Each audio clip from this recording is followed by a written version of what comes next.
En janvier 1995, les Alpes françaises connaissaient l'un des hivers les plus rigoureux de la décennie. Les montagnes proches Chamonix, Mont-Blancel étaient recouvertes de couches irrégulières de neige compactée, sculptées par des vents mordants qui changeaient de direction sans prévenir. Les sentiers d'altitude étaient officiellement déconseillés par les autorités locales, mais cela suffisait rarement à dissuader les alpinistes expérimentés. C'est dans ce scénario que Ethan Caldwell, Mark Rissonnette, Julian Brooks, trois alpinistes canadiens chevronnés, forts d'une solide expérience en expéditions hivernales, entreprirent une expédition qui ne serait jamais achevée. Ils étaient arrivés en France quelques jours plus tôt, en provenance de Colombie-Britannique, attirés par la réputation technique des voies alpines et la promesse d'un défi authentique, loin des expéditions commerciales et des guides touristiques. Les archives montrent que les trois hommes ont loué du matériel dans différents magasins, payé en espèces et refusé les cartes mises à jour proposées par un responsable local. Ils préféraient se fier à leurs propres notes, griffonnées dans des carnets usés. Le 14 janvier, à 6h40, ils ont été vus pour la dernière fois se dirigeant vers un chemin secondaire, peu fréquenté en hiver, qui menait à un ancien ensemble d'abris construits entre les années 1930 et 1950. La disparition n'a été constatée que 2 jours plus tard, lorsqu'ils ne sont pas revenus chercher leur voiture de location. Les recherches ont débuté rapidement, mais ont été entravées par une tempête persistante qui réduisait la visibilité à quelques mètres et provoquait de petites avalanches sur les pentes. Des hélicoptères ont survolé la zone pendant 3 jours consécutifs. Les équipes au sol ont progressé jusqu'à la limite jugée sûre. Aucun corps, aucun équipement. Aucun signe évident de chute ou d'accident. Après 3 semaines, l'opération a été officiellement arrêtée. Les rapports finaux privilégiaient l'hypothèse la plus probable, une désorientation suivie d'une hypothermie extrême. Les familles sont rentrées au Canada avec des réponses vagues, des rapports non concluants et le sentiment troublant qu'il leur manquait quelque chose. L'affaire a été classée comme une disparition parmi tant d'autres dans les régions alpines. 5 ans se sont écoulés. Durant l'hiver 2000, Lucas Morel-Lucas, un snowboarder français de 28 ans, décida d'explorer un secteur hors des sentiers battus après une série de tempêtes de neige qui avaient profondément transformé le terrain. Lucas n'était pas un novice. Ayant grandi à Chamonix, il connaissait bien les risques et évitait généralement les zones instables. Pourtant, ce jour-là, quelque chose rendait la descente différente. Le silence. La neige était étrangement vierge. Aucune trace récente. Aucun bruit de vent fort. Juste le glissement maîtrisé de la planche et le souffle qui résonnait sous le casque. Durant la descente, Lucas aperçut une structure partiellement enfouie qui émergeait de la colline.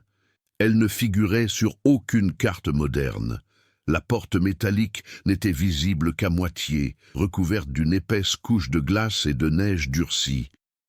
Ancien refuge, de ceux utilisés il y a des décennies par les alpinistes et abandonnés au fil du temps. La curiosité l'emporta sur la prudence.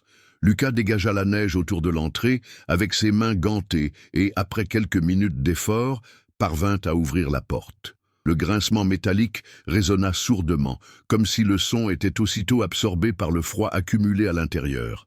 L'air qui sortait de l'abri était sec et lourd, antique. La lampe frontale éclairait un petit espace au mur de bois sombre. Une table était adossée au mur du fond, avec des tabourets fixes, de simples étagères et un réchaud portatif posé sur la table. Tout était recouvert d'une fine couche de glace, mais intact, aucun signe de vandalisme. Pas d'animaux. Aucun signe évident d'infiltration d'eau. Lucas fit quelques pas en avant, puis s'arrêta. Il y avait équipement. 3 sacs à dos appuyés l'un contre l'autre, soigneusement rangés. Des cordes enroulées avec précaution. Des mousquetons accrochés à un clou rouillé. Une paire de chaussures de randonnée près de l'entrée, alignées comme si quelqu'un venait de les enlever. Le détail le plus troublant n'était pas la présence des objets, mais leur disposition. Rien ne semblait avoir été abandonné à la hâte. Il n'y avait aucune trace de lutte, de désordre, ni de tentative désespérée de fuite. Tout indiquait planification pause. Restez. Sur la table, partiellement collée par la glace, se trouvait un carnet à couverture noire. Lucas essaya de l'ouvrir, mais les pages étaient rigides. Seule la première page, visible, était lisible. Un nom y était écrit à la main en anglais, Ethan Caldwell. Lucas reconnut ce nom. Il ne se souvenait plus exactement d'où, mais il savait que ce n'était pas un nom inconnu. Ce nom de famille provoqua un malaise immédiat, une impression de reconnaissance tardive, le genre de souvenir qui persiste en marge de la mémoire, attendant qu'un détail se révèle pleinement. En bénéficiant d'une meilleure lumière à l'intérieur du refuge, Lucas remarqua quelque chose d'encore plus étrange. L'horloge fixée au mur indiquait 2h17, il n'était pas cassé, il s'était simplement arrêté. Le calendrier à côté indiquait janvier 1995. 5 années s'étaient écoulées depuis. Pourtant, l'abri semblait figé non seulement par la neige, mais aussi à temps, comme si les occupants étaient partis quelques minutes et n'étaient jamais revenus. Lucas ressentit une envie irrésistible de partir, de fermer la porte et de redescendre la montagne au plus vite. Mais quelque chose le retenait, un petit détail, presque imperceptible, qui contredisait toutes les explications simples. Il y avait 3 tassés sur la table. 2 étaient vides. Le 3e contenait quelque chose de sombre, au fond, complètement congelé, comme si quelqu'un avait été interrompu. Au milieu d'un geste commun, Lucas éteignit sa lampe torche un instant. Le silence retomba, total. Plus un souffle de vent, plus un craquement de bois. Rien. La montagne semblait observer. Et à ce moment-là, Lucas comprit qu'il avait découvert bien plus qu'un simple refuge antique. Il avait trouvé l'endroit précis où une histoire mal expliquée avait été interrompue et oubliée. Lucas sortit prudemment de l'abri, refermant la porte derrière lui sans la verrouiller. Le froid extérieur lui semblait plus mordant qu'auparavant, comme si l'intérieur de l'abri avait créé une bulle protectrice, coupée du monde. Il inspira profondément, observa le flanc de la colline et repéra mentalement l'endroit grâce aux formations rocheuses environnantes. Sans repère précis, il serait difficile de le retrouver. La descente vers la zone sécurisée dura près d'1 heure. Le terrain accidenté exigeait toute son attention, mais l'esprit de Lucas revenait sans cesse aux images du refuge. Les sacs à dos alignés, le carnet gelé, l'horloge arrêtée. Arrivé enfin au pied de la montagne, il ôta son casque et laissa l'air froid lui fouetter le visage. C'est alors seulement qu'il réalisa que ses mains tremblaient, et pas seulement à cause du froid. Cette nuit-là, Lucas a épluché les archives locales et les vieux journaux. Le nom m'étonne Caldwell après quelques minutes de recherche, je l'ai trouvé. Un court article de 1995, paru dans un journal régional puis repris dans une revue alpine, relatait la disparition de 3 alpinistes canadiens. La photo en noir et blanc montrait 3 jeunes hommes, emmitouflés dans leurs vêtements d'hiver, arborant un sourire discret sur fond de paysages montagneux. La légende indiquait que les recherches avaient été suspendues en raison des conditions météorologiques extrêmes. Aucune autre découverte n'a été signalée. Lucas reconnut ce nom car, des années auparavant, adolescent, il avait entendu parler de cette affaire parmi les guides locaux comme d'un exemple de disparition sans laisser de traces. Pas de corps, pas d'épave, juste le silence. Les jours suivants, il retourna prudemment à la montagne. Il n'emmena aucun ami. Il ne dit rien à personne, sauf à un collègue, lui précisant qu'il emprunterait un long chemin. L'accès au refuge exigeait de la précision. De légères variations du vent avaient remodelé la pente, dissimulant une fois de plus des parties de la structure sous la neige. En entrant une seconde fois dans l'abri, Lucas remarqua des détails qui lui avaient échappé jusque-là. Les murs en bois portaient des traces d'utilisation continue et non d'abandon. De petites encoches étaient visibles près de la table, comme si quelqu'un avait compté les jours ou les semaines. Les étagères contenaient des aliments déshydratés, certains encore emballés, d'autres soigneusement ouverts. Rien n'indiquait une pénurie imminente. Le réchaud portatif était correctement assemblé, sans aucun signe de dysfonctionnement. Un bidon de combustible d'1 gallon était encore scellé et intact. Les vêtements suspendus dans un coin étaient secs, raides à cause du froid, mais rangés par taille et par usage. Tout indiquait que les personnes qui s'en occupaient savaient exactement ce qu'elles faisaient. Le carnet à couverture noire finit par céder après que Lucas l'eut légèrement réchauffé entre ses mains.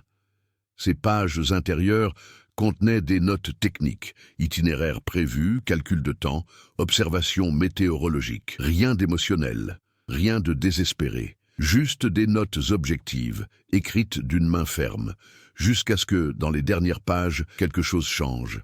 Les notes devinrent moins régulières, l'espacement entre les mots variait, les dates commencèrent à se répéter. Sur 3 pages différentes, la même date apparaissait écrite de la même manière, 21 janvier 1995. Lucas a comparé cela au calendrier accroché au mur. La même date. Il était impossible de savoir combien de jours les alpinistes étaient restés là. Les marques sur la paroi suggéraient au moins 2 semaines. Pourtant, aucun appel de détresse n'avait été enregistré. Aucune fusée éclairante, aucune tentative manifeste de descente forcée. Au fond de l'abri, une petite porte attira son attention. Elle était verrouillée de l'intérieur. Lucas hésita avant de la forcer. Une fois ouverte, il découvrit un espace étroit servant de débarras. À l'intérieur, une seule chose était inhabituelle, une paire de gants thermiques supplémentaires, neuve, encore étiquetée. Un modèle sorti à la fin des années 1990. Lucas ressentit immédiatement un malaise. Cela n'avait aucun sens. Il a quitté l'abri avant que la lumière naturelle ne commence à décliner. Cette même nuit, il a pris contact avec Marie Lefebvre-Marie, employée du bureau local de secours en montagne. Il travaillait depuis les années 1990 et était réputé pour sa mémoire précise des affaires anciennes. Lucas n'a pas mentionné le refuge immédiatement. Il s'est contenté de poser des questions sur la disparition des Canadiens. Marie a confirmé les faits connus, mais a manifesté un certain malaise lorsque Lucas a évoqué la possibilité de l'existence d'anciens abris non répertoriés dans la région. Elle a précisé que certains avaient été officiellement condamnés après des accidents survenus dans les années 1980, tandis que d'autres étaient tout simplement tombés dans l'oubli. Certains endroits n'apparaissent pas sur les cartes parce que personne ne le souhaite, a-t-il commenté, sans donner plus de détails. Lucas comprit qu'il ne s'agissait pas simplement d'une découverte historique. Il y avait des obstacles administratifs, des décisions tacites et peut-être même des erreurs qui ne seraient jamais corrigées. Les jours suivants, il remarqua quelque chose d'encore plus étrange, des traces de snowboard récentes près du refuge. Elles n'étaient pas les siennes. Le tracé était différent, plus marqué, comme si quelqu'un avait exploré la même zone, ou comme s'il y avait fait une ronde. Lucas commença à mal dormir, non pas par peur manifeste, mais à cause du sentiment constant d'avoir franchi une frontière invisible. Chaque nouvelle découverte n'éclairait pas la disparition. Elle ne faisait que rendre le silence plus structuré, plus délibéré. Les alpinistes n'étaient pas simplement morts là, ils avaient une tresta, et quelqu'un, à un moment donné après 1995, s'était trouvé dans ce refuge. Lucas retourna à la montagne 1 semaine plus tard, par une journée au ciel exceptionnellement dégagée pour la saison. Les prévisions annonçaient un temps stable, mais il avait vite compris que les prévisions dans les Alpes n'étaient que des estimations optimistes. Pourtant, quelque chose le poussait à y retourner. Ce n'était pas de la simple curiosité. C'était le sentiment d'avoir laissé trop de questions sans réponse pour les ignorer. Cette fois, il avait emporté un appareil photo compact et un GPS portable. Il évita les sentiers battus et emprunta un itinéraire secondaire plus long, moins visible depuis les zones fréquentées par les touristes. En approchant du refuge, il remarqua que la neige portait des traces récentes, non seulement de snowboard, mais aussi de grosses bottes. Des pas fermes et réguliers en aller-retour. Il s'arrêta quelques minutes, observant les alentours. Le vent était faible, presque inexistant. Aucun bruit lointain d'autres athlètes. La montagne semblait déserte, mais les traces au sol suggéraient le contraire. En arrivant à l'abri, Lucas remarqua que la porte métallique était fermée différemment. Lors de sa dernière visite, il l'avait laissée entr'ouverte. À présent, elle était parfaitement ajustée, entourée de neige accumulée artificiellement, comme si quelqu'un avait de nouveau tenté de la camoufler. L'intérieur était resté presque identique, mais pas tout à fait le même. Les tasses n'étaient plus à leur place. Un des sacs à dos était ouvert. Le cahier à couverture noire n'était plus sur la table. Lucas ressentit une douleur lancinante à l'estomac. Il n'y avait aucun doute, quelqu'un était passé après lui. Il examina les objets avec soin, évitant de les toucher inutilement. Il remarqua que des restes de nourriture avaient été retirés, mais pas précipitamment, juste assez pour indiquer une utilisation récente. Le poêle était intact, sans aucune trace de suie récente. Dans un coin de l'abri, quelque chose attira son attention. Une petite radio portable ancienne qui n'était pas là auparavant. Le modèle semblait dater des années 1990, mais il était en bon état. Lucas essaya de l'allumer. Un léger sifflement emplit l'espace, suivi d'un silence absolu. Il a raccroché immédiatement. L'impression d'avoir pénétré dans un lieu vivant et non pas simplement abandonné devint impossible à ignorer. Pourtant, Lucas décida de tout documenter. Il photographia l'intérieur, les marques au sol, la position des objets. Le GPS affichait des coordonnées incohérentes, fluctuant de quelques mètres même lorsqu'il restait immobile. En quittant l'abri, il aperçut un mouvement au loin. Il ne distinguait pas clairement une personne, seulement une silhouette sombre qui se déplaçait lentement sur le versant opposé. Ce n'était pas un snowboarder. Ses mouvements étaient plus mesurés, prudents, comme ceux de quelqu'un habitué à ce type de terrain. Lucas n'a pas continué. Il a choisi de descendre immédiatement. Dans le village, il retourna voir Marie Lefebvre. Cette fois, il fut direct. Il lui montra quelques photos, sans tout dévoiler. Sa réaction fut immédiate. Un long silence, suivi d'une demande à Lucas de ranger l'appareil. Marie expliqua qu'après la disparition des Canadiens, des rapports non officiels firent état de signaux intermittents dans la région, de brèves transmissions radio, captées des années plus tard par les équipes de secours, toujours sur d'anciennes fréquences. Aucun n'avait été officiellement enregistré, faute de localisation précise et de confirmation visuelle. Les cas de ce genre sont classés comme interférences atmosphériques, dit-elle. C'est plus simple. Lucas s'est renseigné sur le refuge. Marie a confirmé son existence, mais a précisé qu'il était inaccessible depuis la fin des années 1980. Officiellement, il avait été enseveli par une avalanche avant la disparition en 1995. Si quelqu'un le retrouvait par la suite, elle a commencé, mais n'a pas terminé sa phrase. Les jours suivants, Lucas remarqua de subtils changements dans ses habitudes. Une voiture se garait fréquemment près de son immeuble. Un homme semblait l'observer dans la file d'attente d'un café. Rien de flagrant, rien de précis, mais suffisant pour le plonger dans un état d'alerte constant. Parallèlement, il a approfondi ses propres recherches. Il a découvert que Julian Brooks, l'un des alpinistes, avait brièvement travaillé avec du matériel de communication en milieu extrême. Mark Reesonhill avait une longue expérience des expéditions de longue durée, y compris dans les régions polaires. Ethan Caldwell-Hill était le plus expérimenté des trois, connu pour repousser les limites de l'endurance en situation d'isolement. Ce n'étaient pas des aventuriers téméraires, et cela rendait cette disparition encore plus inquiétante. Lucas commença à formuler une hypothèse troublante. Les alpinistes ne s'étaient pas retrouvés piégés dans le refuge par hasard. Ils l'avaient choisi. Ils y étaient restés délibérément plus longtemps que prévu, peut-être en attendant quelque chose ou quelqu'un. La date inscrite à plusieurs reprises dans son carnet, le 21 janvier 1995, revenait sans cesse à l'esprit de Lucas.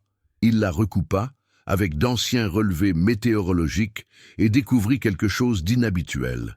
Ce jour-là, une chute brutale et inexplicable de la température s'était produite dans une zone restreinte de la montagne, non enregistrée par les stations météorologiques voisines. Une anomalie locale.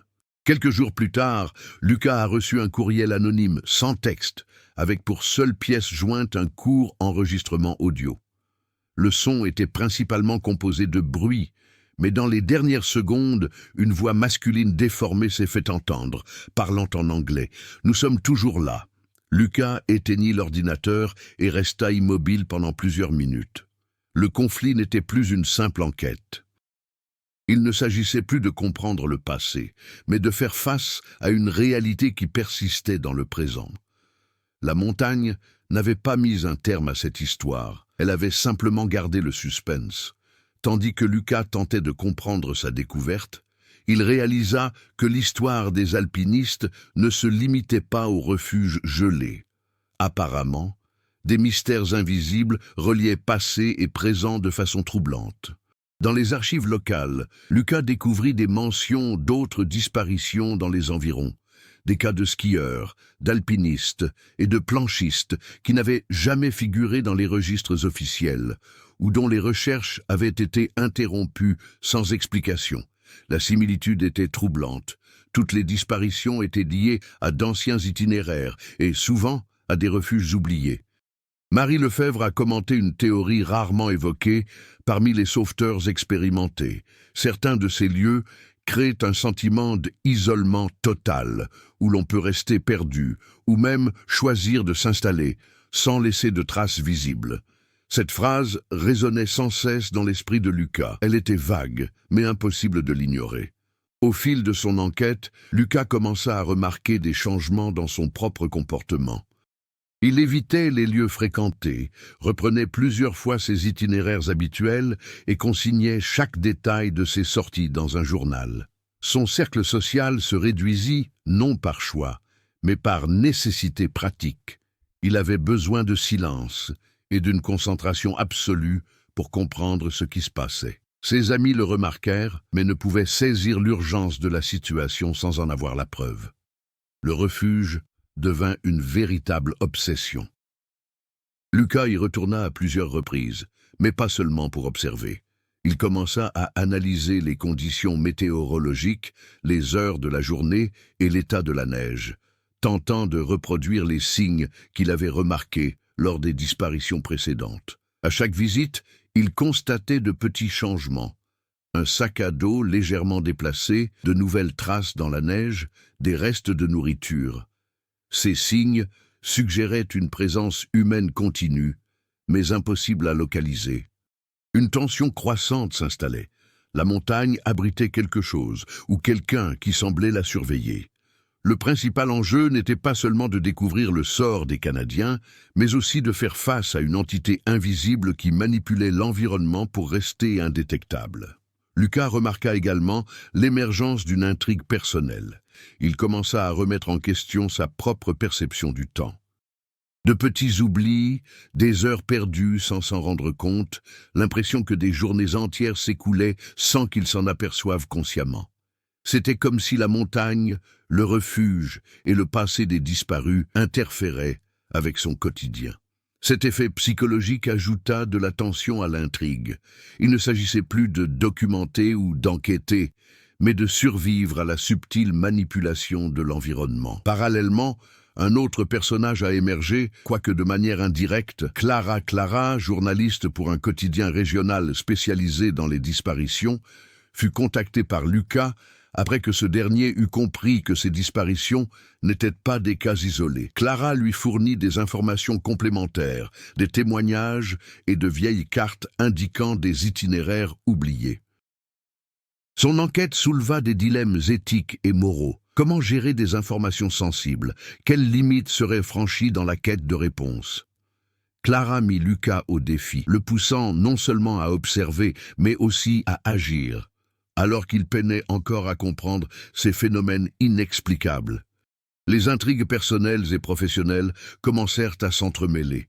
Lucas et Clara tissèrent des liens fragiles, fondés sur leur besoin commun de comprendre la disparition des Canadiens, mais aussi sur une tension croissante liée à des choix risqués. Lucas prônait la prudence. Clara, elle, voulait se dévoiler. Chaque décision concernant le partage d'informations, le retour au refuge ou la divulgation des découvertes créait de nouveaux obstacles, rendant l'intrigue plus complexe et multiforme. Parallèlement, le contexte culturel et historique de la région française a enrichi encore le récit. Les petits villages alpins entretenaient des traditions locales de légendes sur les esprits de la montagne, d'histoires de sentiers engloutissants et d'abris abandonnés. Lucas et Clara ont commencé à comprendre que ces récits populaires, souvent considérés comme de la superstition, pouvaient receler des fragments de vérité, des points d'observation, des phénomènes météorologiques et des itinéraires qui, d'une certaine manière, permettaient d'expliquer les disparitions. Ces histoires, combinées aux archives modernes, ont constitué un réseau d'indices presque impossible à déchiffrer sans une extrême minutie. Tandis que Lucas explorait le refuge, il remarqua que de petits éléments de son environnement semblaient réagir à sa présence. Les objets bougeaient imperceptiblement. Les marques dans la neige disparaissaient rapidement. Le souffle du vent semblait suivre des schémas qui coïncidaient avec ses visites. C'était comme si quelqu'un ou quelque chose anticipait ses actions. La tension narrative s'intensifiait. Chaque visite devenait un mélange de découverte, de peur et d'attente. Clara apporta également une dimension émotionnelle, des témoignages de familles touchées par des disparitions antérieures, des souvenirs d'amis qui n'avaient jamais accepté l'absence, des lettres relatant d'étranges messages reçus des années plus tard. Ces éléments inscrivirent le récit de Lucas dans un univers plus vaste, où chaque disparition n'était pas un cas isolé, mais faisait partie d'un réseau d'événements interconnectés, suggérant que le mystère du refuge glacé n'était qu'une pièce d'un ensemble bien plus complexe. Le facteur temporel a encore compliqué la situation. En relisant d'anciennes notes, Lucas a remarqué des incohérences dans les horaires des recherches de 1995, laissant supposer qu'un élément avait été délibérément omis.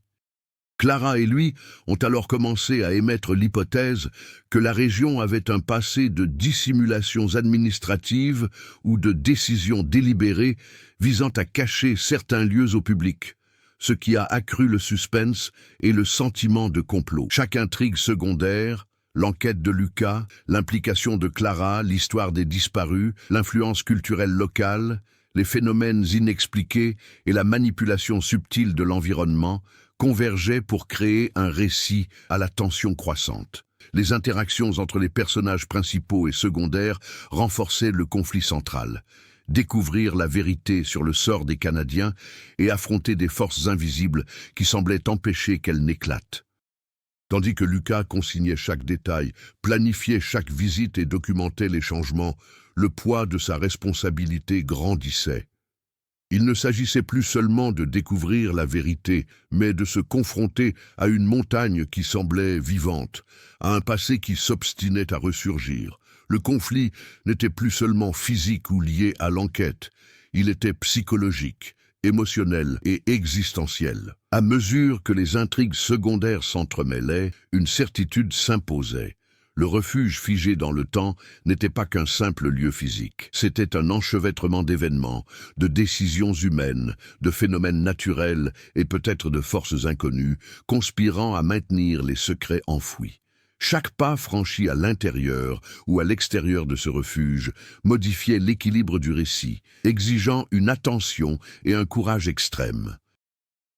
Lucas comprit que pour percer le mystère, il lui faudrait intégrer tous ces fils narratifs, le passé des Canadiens, les phénomènes inexpliqués, les archives historiques, les éléments culturels et sa propre interaction avec Clara, en une stratégie unique. Chaque détail, aussi infime soit-il, pouvait être la clé pour comprendre non seulement la disparition, mais aussi la dynamique même d'une histoire qui demeurait vivante, enfouie dans le silence de la montagne. L'attention ne portait plus seulement sur ce qu'il pourrait trouver à l'intérieur de l'abri, elle portait sur ce qu'il pouvait déclencher en explorant ses connexions, sans savoir dans quelle mesure le passé et le présent étaient liés, ni quelle force invisible pourrait réagir à leurs actions. Le lendemain matin, une tempête de neige inattendue s'abattit sur la région. De la fenêtre de son appartement à Chamonix, Lucas observait la neige tomber drue et silencieusement, recouvrant tout d'un voile blanc. Les prévisions météorologiques n'avaient rien annoncé d'aussi soudain. Mais il le savait. Lorsque l'environnement se comporte de façon imprévisible, c'est le signe qu'il s'aventure en terrain délicat. Le refuge, d'une certaine manière, semblait influencer non seulement la montagne, mais aussi la perception du temps et de l'espace.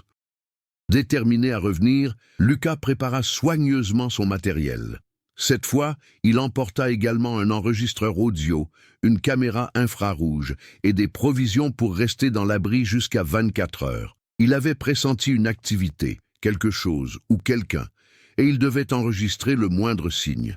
À chaque visite, l'impression que l'abri réagissait à sa présence se renforçait, et il savait que la prochaine incursion pourrait tout changer. Arrivé au flanc de la colline, il remarqua aussitôt que le paysage avait changé. Des arbres partiellement enneigés étaient légèrement déplacés, des rochers avaient bougé et de petites traces d'animaux, auparavant invisibles, étaient apparues. Chaque détail suggérait un mouvement, même en l'absence de toute trace humaine. Lucas eut un frisson. Il n'était pas dans un lieu immobile. Le refuge semblait vie, ou du moins surveillé. Arrivé à l'entrée, il remarqua que la porte métallique était entr'ouverte. Il la poussa prudemment et entra. L'intérieur semblait en ordre, mais quelque chose clochait. L'air était plus froid que d'habitude, et il ressentait une présence, comme si quelqu'un l'observait. La lampe torche éclaira la pièce, révélant que les objets avaient été déplacés. Les sacs à dos étaient maintenant près du mur, et non plus sur la table. Le carnet noir restait fermé, mais portait des traces de manipulation récentes. Lucas ouvrit son carnet et y trouva une nouvelle note, écrite d'une main différente. Le message était court, mais direct. « Tu ne devrais pas être ici. Le temps ne t'appartient pas. » Le cœur de Lucas s'emballa. Ce n'était pas l'œuvre d'un simple visiteur. C'était une communication délibérée, signe qu'il ne se contentait pas d'enquêter sur le passé. Il interagissait avec quelque chose, ou quelqu'un qui comprenait sa présence et qui anticipait peut-être même ses mouvements. Il décida d'explorer la petite porte au fond de l'abri. Pour la première fois, il n'hésita pas. La serrure céda avec un certain effort, révélant un étroit couloir menant à une petite chambre de pierre sombre et froide. Au centre, quelque chose attira immédiatement son attention. Une série d'empreintes récentes, non humaines, formant un cercle presque parfait autour d'un objet partiellement recouvert de neige. Lucas s'approcha prudemment. Lorsqu'il braqua sa lumière sur l'objet, il réalisa qu'il s'agissait d'une vieille boîte métallique. La glace qui la recouvrait semblait étrangement condensée, comme protégée des intempéries. Au contact de la boîte, Lucas ressentit un froid intense qui lui transperça les gants et les os. La boîte était verrouillée, mais pas avec une serrure ordinaire. Un mécanisme inconnu semblait réagir à sa proximité, presque comme s'il était vivant. À cet instant, un bruit brisa le silence. Des pas derrière lui, faibles mais fermes.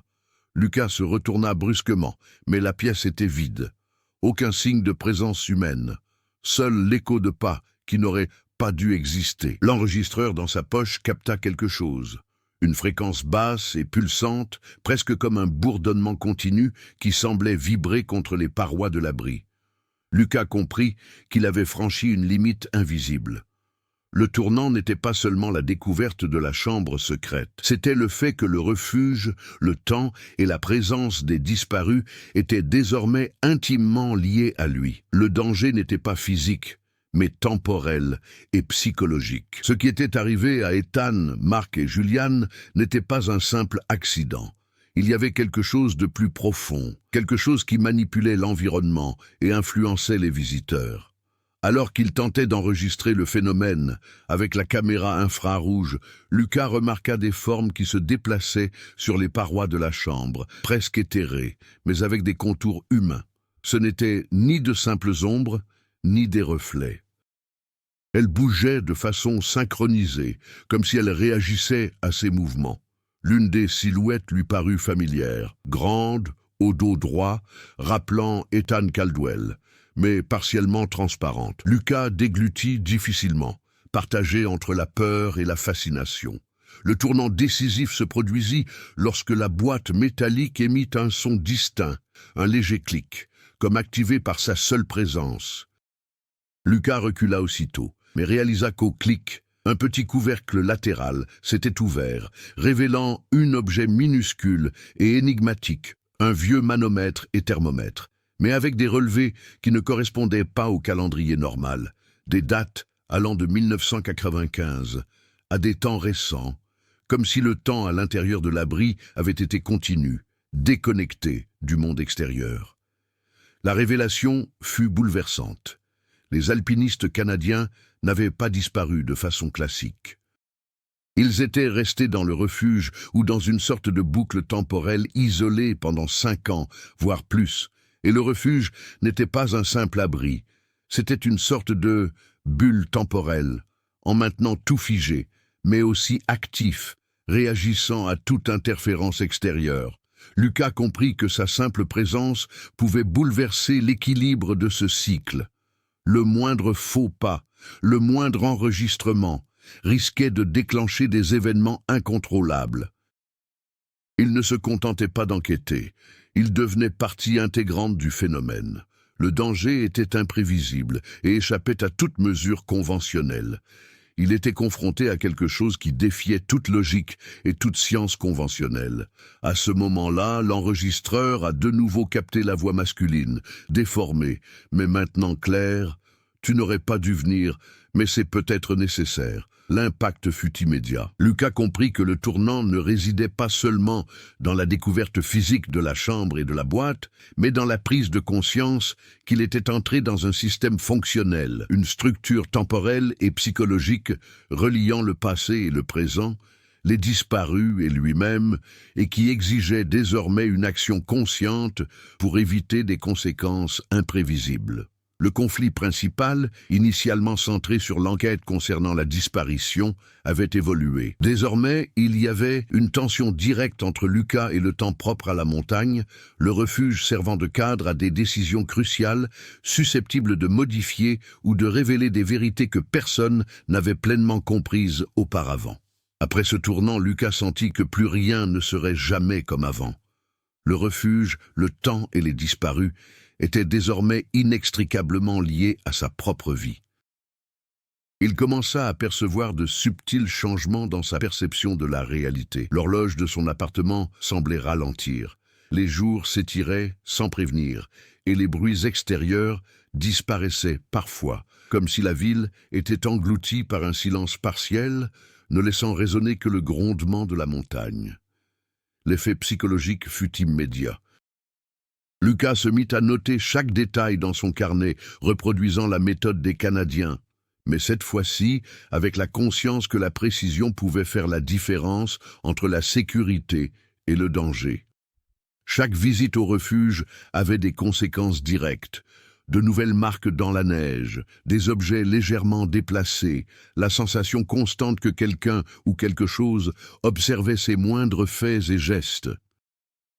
Clara, la journaliste, devint une alliée indispensable, mais aussi une source de tension. En partageant partiellement ses découvertes avec elle, Lucas prit conscience de l'impact direct de ces informations sur l'environnement.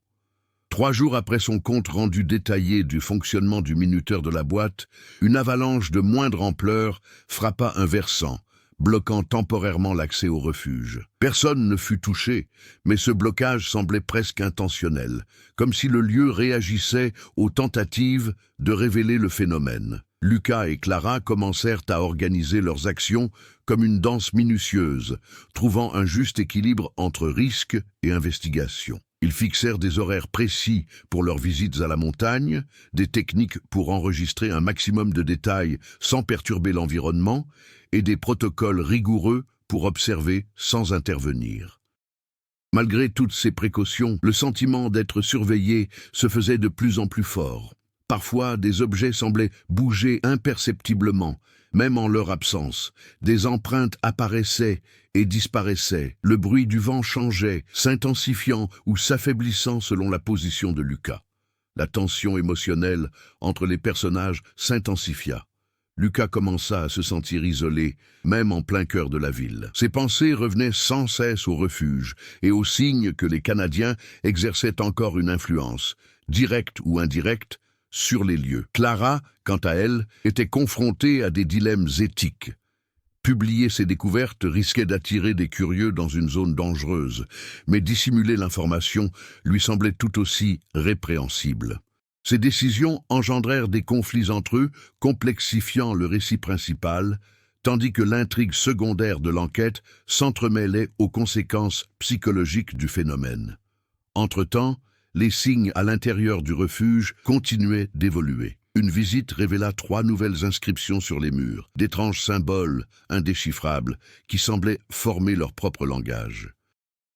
Lucas les nota tous, comprenant qu'il ne s'agissait pas simplement d'écriture, mais de motifs pouvant représenter un mouvement temporel ou des instructions codées.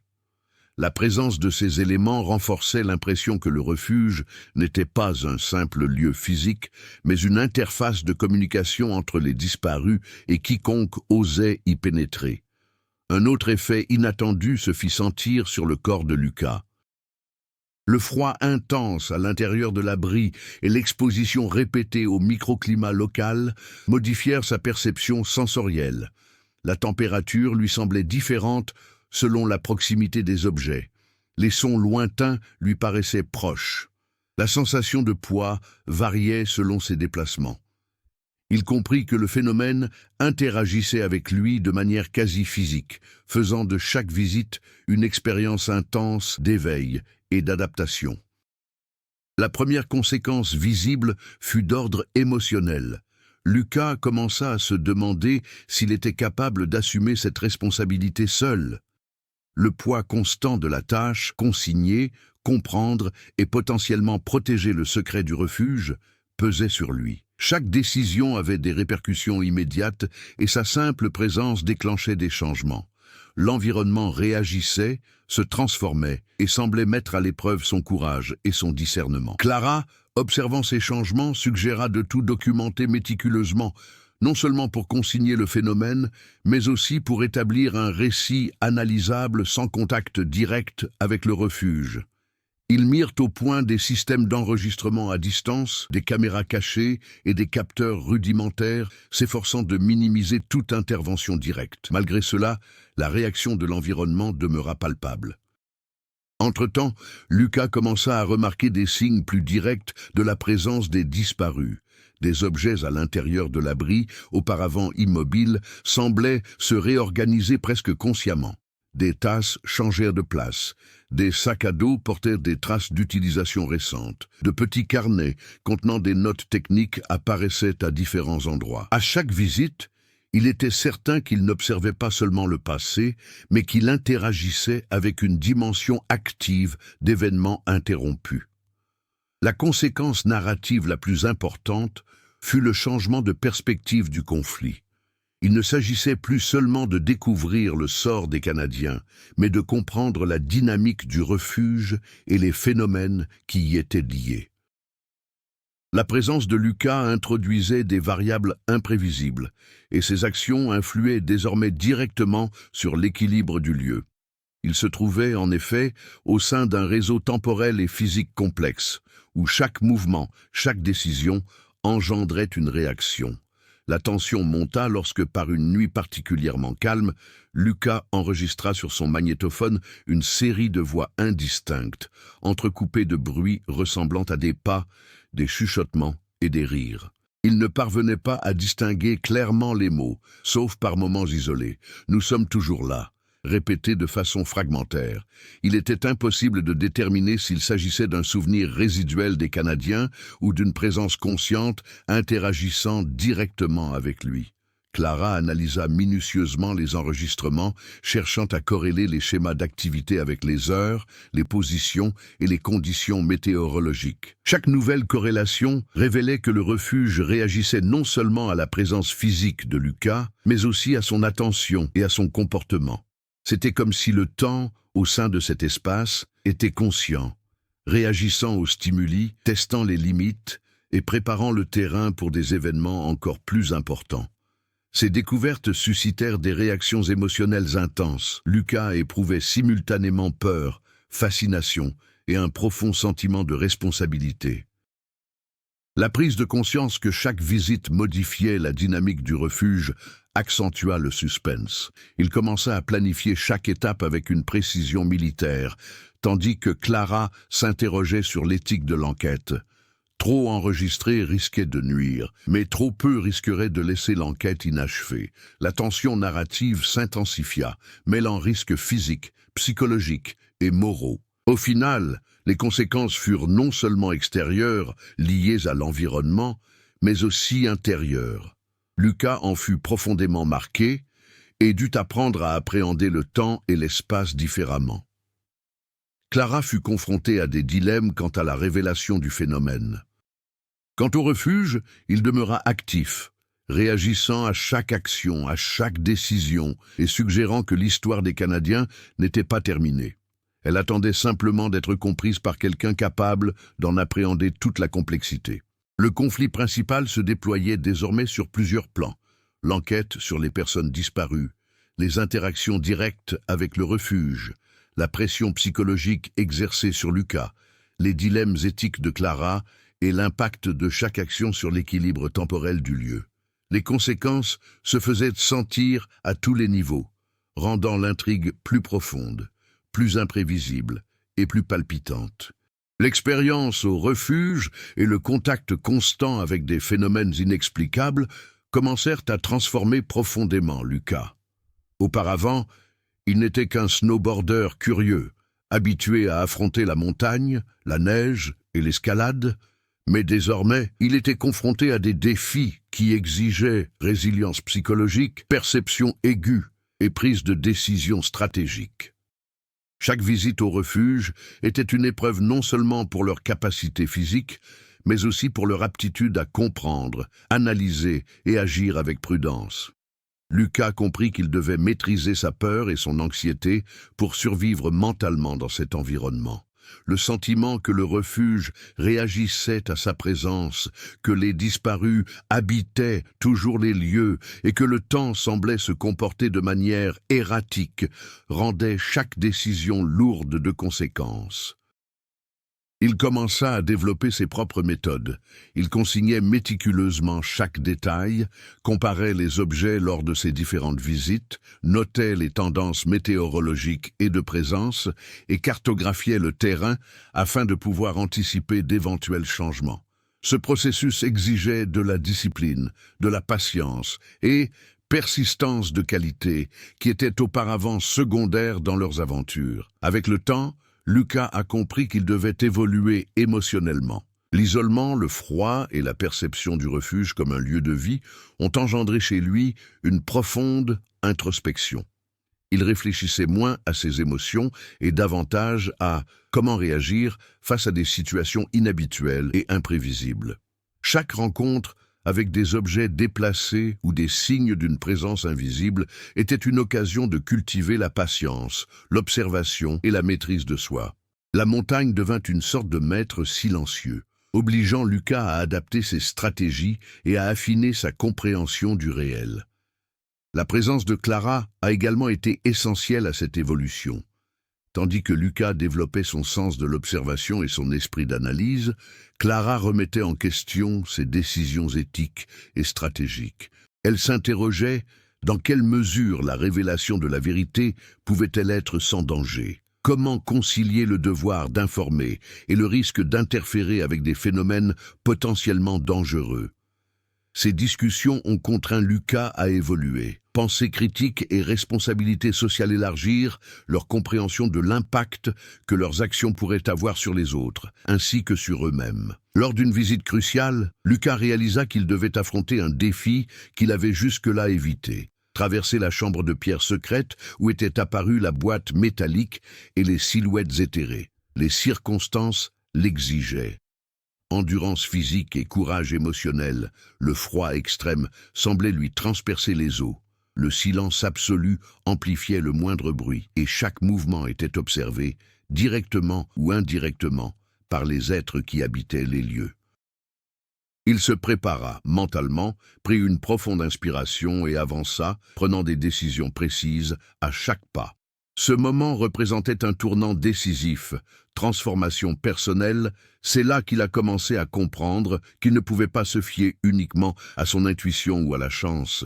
Il avait besoin de discipline, d'attention aux détails et de maîtrise de ses propres réactions. Au cours de cette exploration, Lucas remarqua quelque chose qu'il n'avait pas remarqué auparavant. Les objets de l'abri commencèrent à réagir de manière prévisible à ces mouvements, comme s'ils faisaient partie d'un modèle logique et testable, plutôt que des réactions aléatoires ou surnaturelles. Cette découverte a marqué une étape importante dans l'évolution du protagoniste. Il a réalisé que comprendre l'environnement nécessitait une adaptation et un apprentissage, et pas seulement une exploration impulsive. Chaque geste, chaque observation lui permettait d'interagir plus facilement avec le refuge sans provoquer de changements inattendus. De plus, Lucas a commencé à intégrer des informations historiques, culturelles et techniques pour mieux interpréter le phénomène. Il a revisité d'anciennes archives, analysé des lettres et des dossiers de disparus et étudié les conditions météorologiques locales. En reliant ces informations, il a compris que les Canadiens n'avaient pas agi au hasard. Leurs décisions étaient réfléchies, fondées sur l'expérience et la planification. La reconnaissance de cette logique était cruciale. Lucas a commencé à considérer le refuge comme un système complexe où chaque élément avait une fonction et une signification, et n'était pas simplement un lieu figé dans le temps. La maturité de Lucas s'est également manifestée par la fin de son isolement affectif. Auparavant, il se sentait seul, accablé par le poids du phénomène et la responsabilité de tout documenter. Progressivement, son partenariat avec Clara s'est renforcé, s'appuyant sur confiance, communication et partage d'informations. Ensemble, ils ont acquis une meilleure compréhension du vécu des réfugiés et de l'histoire des Canadiens, alliant objectivité scientifique et sensibilité. Cette interaction a renforcé la capacité de Lucas à relever des défis complexes en équipe, démontrant que le dépassement des obstacles était non seulement une affaire individuelle, mais aussi relationnelle. Un autre aspect clé de la croissance a été le développement de résilience mentale. Chaque séjour au refuge comportait des risques constants, conditions météorologiques extrêmes, accidents physiques potentiels, stress psychologique et pression émotionnelle. Lucas a appris à garder son calme face à l'incertitude et à prendre des décisions réfléchies, même confronté à des phénomènes qui défiaient toute explication rationnelle. Cette aptitude devint essentielle pour se repérer non seulement dans l'espace physique du refuge, mais aussi dans les labyrinthes mentaux du mystère qu'il étudiait. À la fin de cette période d'apprentissage, Lucas avait transformé sa peur en respect, son anxiété en observation attentive et sa curiosité en stratégie contrôlée. Il a fini par comprendre que le véritable dépassement ne consistait pas seulement à découvrir ce qui était arrivé aux Canadiens, mais à interagir consciemment avec le refuge en respectant sa complexité temporelle et psychologique. Cette évolution aboutit à une décision cruciale. Lucas devait agir avec assurance pour interagir en toute sécurité avec le refuge, recueillir les informations essentielles et simultanément respecter les limites de l'environnement. Il était passé d'un explorateur curieux à chercheur stratégique et résilient capable de comprendre et de gérer des situations qui mettaient à l'épreuve la logique, le timing et la perception. Le fait que Lucas ait surmonté des difficultés et mûri a non seulement renforcé son rôle dans le récit principal, mais a également eu un impact direct sur les intrigues secondaires. Sa relation avec Clara, son interprétation des actions des personnes disparues et son interaction avec les phénomènes inexpliqués étaient désormais menées par quelqu'un de plus préparé, de plus conscient et de plus capable d'affronter les défis qui allaient survenir lors du point culminant de l'histoire. L'expérience acquise lors de ses précédentes visites avait fait de Lucas un observateur méticuleux. Il savait que le point culminant de l'histoire ne serait pas seulement physique, mais aussi psychologique et temporel. Chaque détail comptait. La position d'un sac à dos, l'orientation des objets, le rythme des sons dans l'abri et même la direction du vent à l'extérieur. Lucas avait compris que l'environnement réagissait à ses actions et que la moindre négligence pouvait avoir des conséquences imprévisibles. Pour se préparer, Lucas a élaboré un plan méticuleux. Avant chaque incursion, il étudiait de vieilles cartes, des rapports d'expéditions précédentes et des relevés météorologiques. Il consignait les habitudes de présence dans le refuge, documentait chaque changement, même subtil, et formulait des hypothèses sur le raisonnement des disparus. Chaque visite devenait une simulation rigoureuse. Lucas prenait des notes, observait, ajustait et validait ses actions, créant ainsi un cycle d'apprentissage continu. Clara, quant à elle, joua un rôle stratégique essentiel. Elle rassembla des données historiques et contemporaines, recoupant les informations sur les disparitions, les relevés météorologiques et les témoignages des villageois. En analysant les tendances, elle commença à percevoir des liens entre des dates précises, des changements climatiques brusques et l'activité dans le refuge. Cette analyse permit à Lucas de planifier ses visites à des moments où le phénomène semblait moins instable, minimisant ainsi les risques et augmentant les chances d'observer des signes constants. Durant cette période, Lucas commença également à affronter d'intenses épreuves psychologiques. Le refuge semblait amplifier ses peurs et ses doutes. Des objets bougeaient sans qu'ils s'en aperçoivent. Des bruits subtils surgissaient de nulle part. Le silence absolu devenait presque assourdissant. Il lui fallait développer des techniques de respiration, de concentration et de maîtrise de ses émotions, afin de trouver un équilibre entre tension et calme. La montagne n'était plus seulement physique. Elle exigeait désormais quelque chose de lui. Résilience mentale extrême, concentration absolue et décision rapide fondée sur une observation détaillée. Pour perfectionner ses compétences, Lucas a également commencé à élaborer des protocoles de communication avec Clara. Chaque visite avait des objectifs clairs. Noter les habitudes, observer les changements, identifier les signes de présence et documenter les interactions avec le refuge sans provoquer de changements imprévus. Ils ont défini des horaires, des méthodes d'enregistrement, des itinéraires d'entrée et de sortie, ainsi que des plans de secours en cas d'incident. La préparation du moment crucial est ainsi devenue un exercice de discipline, de stratégie et d'anticipation. Une partie cruciale de la préparation impliquait de simuler des événements passés. Lucas a examiné les notes d'Ethan Caldwell, étudié la disposition des objets et tenté de reconstituer mentalement les décisions des Canadiens. Cela lui a permis non seulement de comprendre les comportements au sein du refuge, mais aussi de mieux appréhender la façon dont l'environnement réagissait aux actions humaines. Chaque détail découvert renforçait la confiance de Lucas pour aborder la phase finale de l'énigme. Entre-temps, Clara a émis une hypothèse qui a changé le cours des préparatifs. Et si le refuge n'était pas seulement un abri physique ou temporaire, mais une sorte de système d'observation délibéré créé par les disparus eux-mêmes ou par des forces qu'ils avaient rencontrées. Cette perspective modifia l'approche de Lucas. Il lui faudrait désormais non plus observer passivement, mais interagir stratégiquement, en respectant des règles implicites qu'il ne comprenait pas encore pleinement. La tension montait. Chaque action pouvait être interprétée par l'environnement comme juste ou injuste, et des conséquences imprévisibles pouvaient en découler. Les jours précédant l'expédition finale furent également marqués par des ajustements physiques et logistiques. Lucas renforça sa résistance au froid extrême, ajusta son équipement, prépara des vêtements spécifiques et valida les systèmes d'enregistrement et de communication à distance. Chaque détail technique était crucial, car le dénouement ne tolérerait aucune erreur. L'environnement avait déjà démontré que le moindre faux pas entraînait des conséquences inattendues, des sentiers modifiés, des objets déplacés, des microclimats instables et des signes d'une présence invisible. De plus, Lucas commença à se rendre compte que le refuge réagissait non seulement à une présence physique, mais aussi à intentions perçues.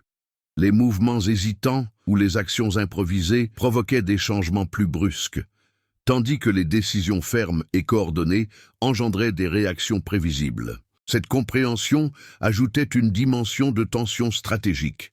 Il lui fallait non seulement réagir à ce qu'il voyait, mais aussi anticiper la réaction de l'environnement à ses actions, tel un échiquier complexe où se jouent les échecs temporels et psychologiques. L'intégration entre Lucas et Clara s'est avérée cruciale à ce stade. Elle a suivi les enregistrements, analysé les tendances, suggéré des ajustements d'itinéraire et anticipé les réactions possibles du refuge. Cette coopération a accru les chances de succès, mais a également engendré une pression supplémentaire. Tout échec ou manque de coordination pouvait modifier la dynamique du refuge et créer de nouveaux risques potentiellement dangereux. Dans les derniers jours précédant le dénouement, Lucas passa en revue chaque visite précédente, compara les données, étudia chaque détail des disparitions, cartographia les tendances météorologiques et de présence, et testa les réactions dans des situations simulées.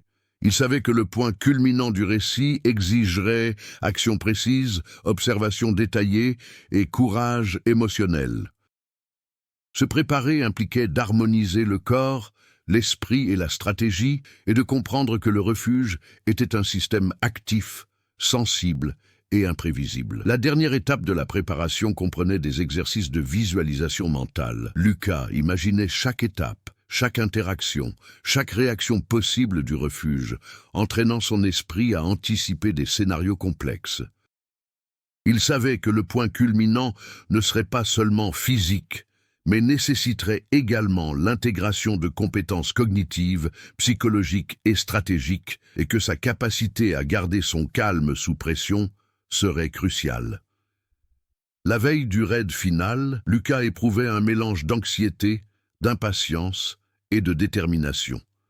Chaque élément du plan avait été revu, chaque scénario simulé, chaque risque évalué. Il était prêt à affronter le dénouement de cette énigme. Interagir directement avec le refuge, les disparus et le phénomène temporel, intégrant l'apprentissage, l'observation, la stratégie et le courage. L'atmosphère semblait consciente de cette préparation. La neige tombait silencieusement, le vent tomba, le froid s'intensifia uniformément et le sentiment d'une présence invisible se fit plus pressant.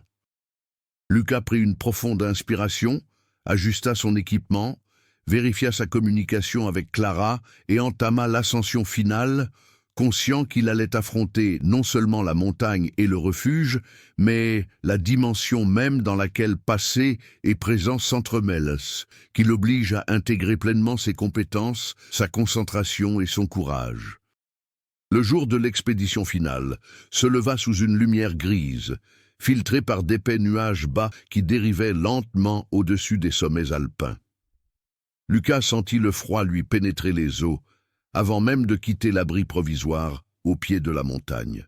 Chaque pas vers le refuge glacé était un mélange de détermination et d'une prudence absolue. Le moment décisif approchait, et il savait que la moindre erreur pouvait bouleverser irrémédiablement l'équilibre du phénomène qu'il étudiait. En arrivant à l'entrée du refuge, Lucas remarqua immédiatement de subtils changements. La neige, autour de la porte, était irrégulièrement tassée, comme si elle venait d'être piétinée. Les objets à l'intérieur avaient été déplacés d'une manière inédite. Une légère odeur métallique et glaciale flottait dans l'air. Il prit une profonde inspiration et entra, en restant pleinement concentré. Chaque mouvement était calculé, chaque action méticuleuse, car il comprenait désormais que le refuge réagissait non seulement à une présence physique, mais aussi à celle de ses habitants. Intention interprétée, réagissant de manière presque consciente. À l'intérieur du refuge, les silhouettes éthérées qu'il avait perçues plus tôt devinrent plus nettes. Ethan Caldwell, Mark Risson et Julian Brooks apparurent partiellement, leurs contours scintillants comme des images projetées par la mémoire même de la montagne. La réaction de Lucas ne fut pas la stupeur, mais la reconnaissance. Il comprit que les Canadiens n'étaient pas perdus au sens traditionnel du terme. Ils étaient toujours là, conscients, interagissant avec l'espace d'une manière qui transcendait le temps ordinaire. Le point culminant n'était pas seulement physique, il était convergence du présent de Lucas avec la permanence intemporelle du disparu. Son attention se porta immédiatement sur la boîte métallique au centre de la chambre de pierre. À présent, elle semblait vibrer d'une énergie propre, émettant un léger bourdonnement qui résonnait contre les parois glacées. Lucas s'approcha avec précaution, se remémorant toutes ses visites précédentes, les notes, les schémas observés et les instructions implicites laissées par les disparus. Il devait interagir avec la boîte avec précision. Un seul faux pas pourrait déclencher des changements imprévisibles, voire dangereux, au sein de la bulle temporelle du refuge. En touchant le couvercle, il sentit une vague de froid intense lui transpercer les gants et les os, mais il garda son calme. La boîte s'ouvrit partiellement, révélant une collection de petits objets. Des horloges figées, des cartes pliées, des instruments de navigation et des documents dont l'heure ne correspondait pas à celle de l'extérieur. Chaque objet semblait receler des informations accumulées au fil d'années qui n'ont jamais existé dans le monde réel, comme si le temps, au sein du refuge, obéissait à sa propre logique. Lucas comprit que le point culminant impliquait de comprendre et d'accepter cette réalité avant de poursuivre. Soudain, les silhouettes éthérées se rapprochèrent de lui.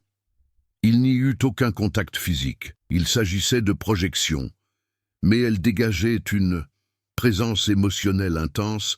Ethan tendit la main et désigna le carnet de Lucas, comme pour lui demander d'y noter quelque chose d'essentiel. Sa voix hachée et déformée résonna dans la pièce. Observer, enregistrer, respecter, comprendre le temps. Lucas comprit immédiatement. Le dénouement ne serait pas une simple révélation. L'interaction exigeait un équilibre délicat entre la collecte de données, la prudence et la compréhension du phénomène sans l'altérer de manière destructive. Chaque action devait être précis, stratégique et conscient, intégrant l'apprentissage, l'observation et le courage. Il commença à organiser les objets, suivant des schémas subtils perçus lors de ses précédentes visites. Les instruments de navigation furent alignés, les horloges réglées sur des dates clés, les carnets ouverts à des pages précises. Chaque mouvement semblait engendrer des réactions automatiques chez les objets, presque comme si le refuge apprenait à Lucas à s'harmoniser avec son propre rythme intérieur. Cette séquence d'actions et de réactions a permis d'atteindre le point culminant de l'attention. Lucas interagissant avec l'espace-temps, apprenant, s'adaptant et respectant les règles invisibles de la bulle. En enregistrant tout, il remarqua que le thermomètre et le manomètre, jusque-là inertes, commençaient à se stabiliser. Une lecture précise apparut, indiquant que la bulle temporelle réagissait positivement à son intervention. C'était la première confirmation tangible qu'il était possible de comprendre la logique de la montagne et d'influencer la dynamique du refuge sans provoquer de chaos. Chaque détail, position des objets, enregistrement des mouvements, attention portée aux signaux, déterminait le succès de l'interaction. À cet instant, le refuge offrit son spectacle le plus saisissant, la superposition du passé et du présent. Lucas vit des images d'Ethan, Mark et Julian, vaquant à leurs occupations quotidiennes au sein du refuge, comme si les années qu'ils y avaient passées se déroulaient simultanément à la sienne. Il comprit qu'il était interagissant simultanément à travers plusieurs couches temporelles. Voyant la vie continuer des Canadiens dans ce refuge glacé, le choc initial a fait place à la clarté. Comprendre ce phénomène nécessitait de respecter ce chevauchement, d'observer sans chercher à contrôler ou à modifier plus que nécessaire. Le point culminant de la scène fut atteint lorsqu'un changement soudain se produisit. La petite porte de la chambre, jusque-là immobile, s'ouvrit d'elle-même, révélant un passage étroit, éclairé par la lumière naturelle qui filtrait à travers les fissures du mur de pierre. Les personnages firent des gestes, encourageant Lucas à avancer. Il comprit qu'il était temps d'allier savoir et courage. Traverser ce passage signifierait pénétrer encore plus profondément à l'intérieur de la bulle temporelle, confronter simultanément à l'inconnu, au risque et à sa propre perception du temps. Tandis que Lucas avançait dans le passage, chaque pas lui semblait lourd, mais ferme. Le froid s'intensifiait, le silence était absolu et l'espace paraissait s'étendre au-delà des dimensions physiques normales.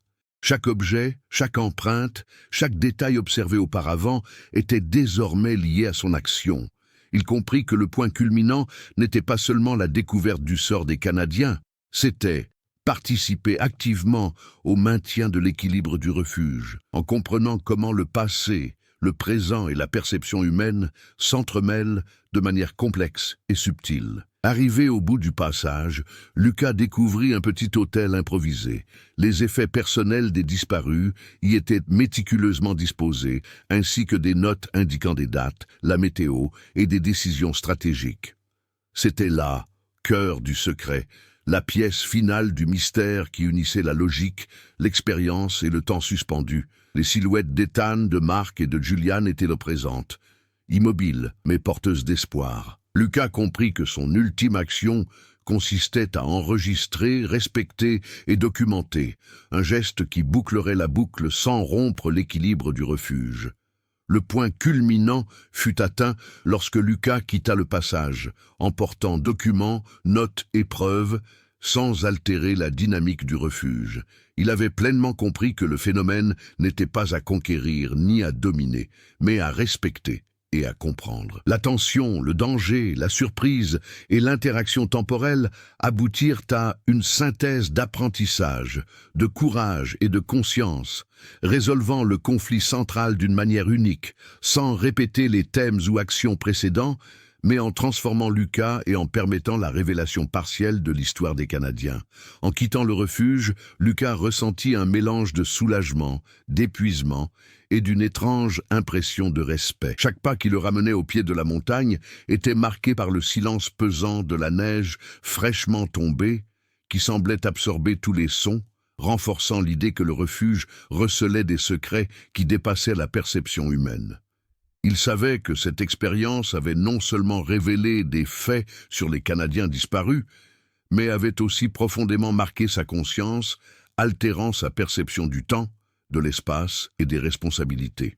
Lucas rassembla toutes les notes, les rapports, les cartes et les observations qu'il avait recueillies lors de ses différentes visites. Chaque document révélait une partie de l'énigme, mais aucun n'apportait de réponse complète. Le refuge demeurait partiellement impénétrable, conservant son aura de mystère. Cette conclusion n'était pas frustrante, mais satisfaisante. Elle montrait que certaines vérités, bien que partiellement compréhensibles, demeurent hors de portée de l'homme.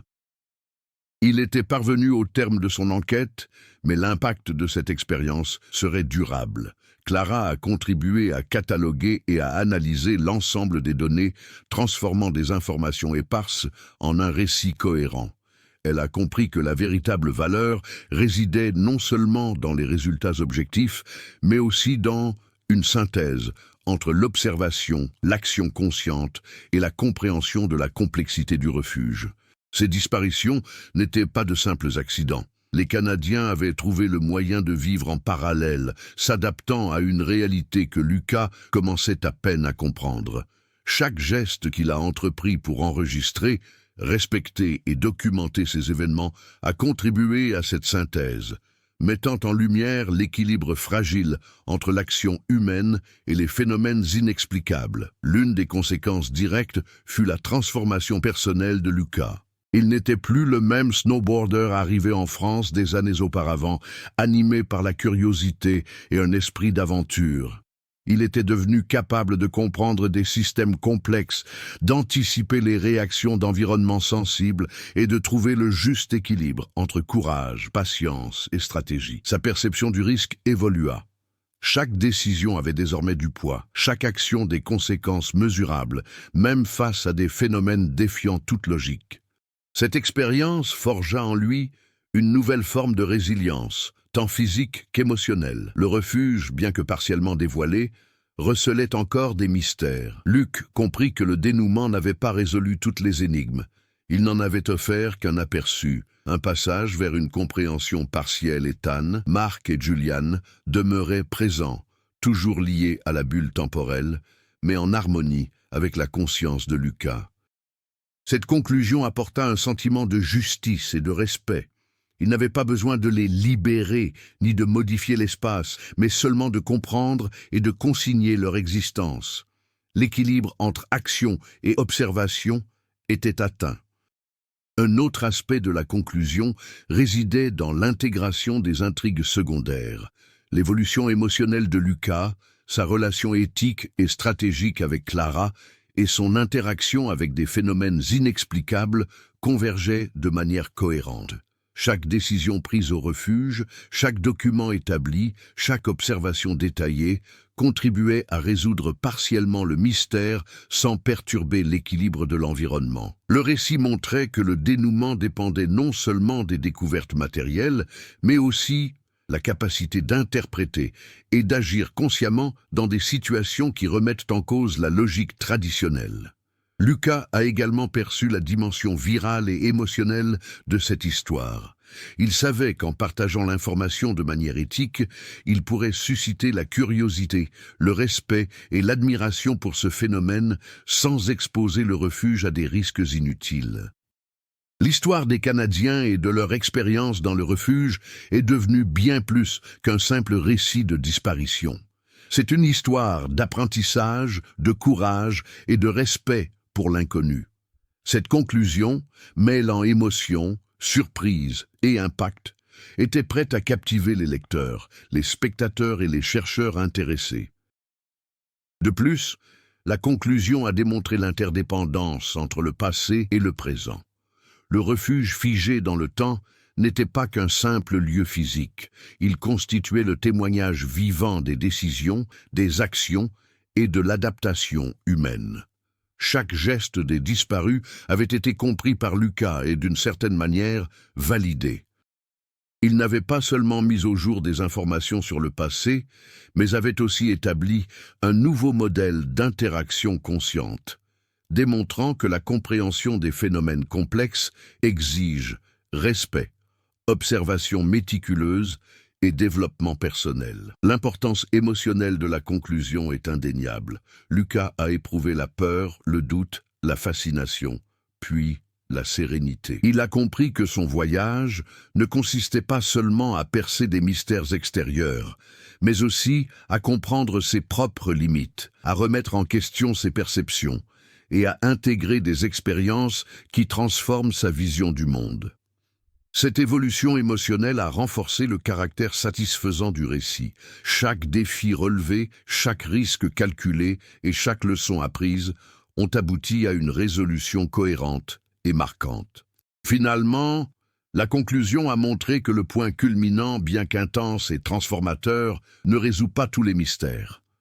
Le refuge demeure là, figé et actif, attendant le prochain visiteur conscient capable d'interagir avec lui avec précaution. En documentant cette expérience, Lucas et Clara ont créé un récit qui maintient un équilibre entre connaissance et mystère, garantissant ainsi que l'histoire soit comprise, respectée et partagée sans en altérer l'essence.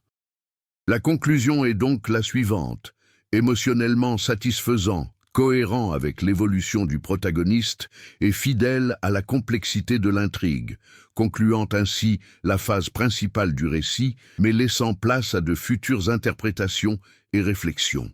Des mois plus tard, Lucas retourna à Chamonix, plus serein désormais, conscient de son lien avec le refuge. Clara avait partiellement publié son récit, préservant les mystères et suscitant une fascination mondiale. Le phénomène demeurait intact, mais désormais consigné, respecté et étudié avec prudence. Chaque fois qu'il contemplait les sommets glacés, il ressentait la présence silencieuse des Canadiens, comme si le temps y était à la fois passé et présent. Lucas savait que le refuge recèlerait toujours des secrets qui le dépasseraient et que le respect, la patience et le courage seraient toujours essentiels pour quiconque oserait fouler cette neige vierge figée par le temps. Si cette histoire vous a surpris et touché, partagez-la avec vos proches afin que davantage de personnes puissent découvrir les secrets de ce refuge glacé. N'hésitez pas à commenter vos impressions, vos théories ou les moments qui vous ont le plus marqué. Chaque réflexion contribue à faire vivre le récit. Abonnez-vous à la chaîne pour suivre de nouvelles histoires de mystères, de disparitions et de phénomènes intrigants à travers le monde. En participant, vous contribuez à l'enquête, même à distance, et aidez à révéler des détails cachés que seuls les plus attentifs remarqueront. Ne laissez pas le silence s'installer autour du refuge. Rejoignez cette aventure et faites vivre l'histoire.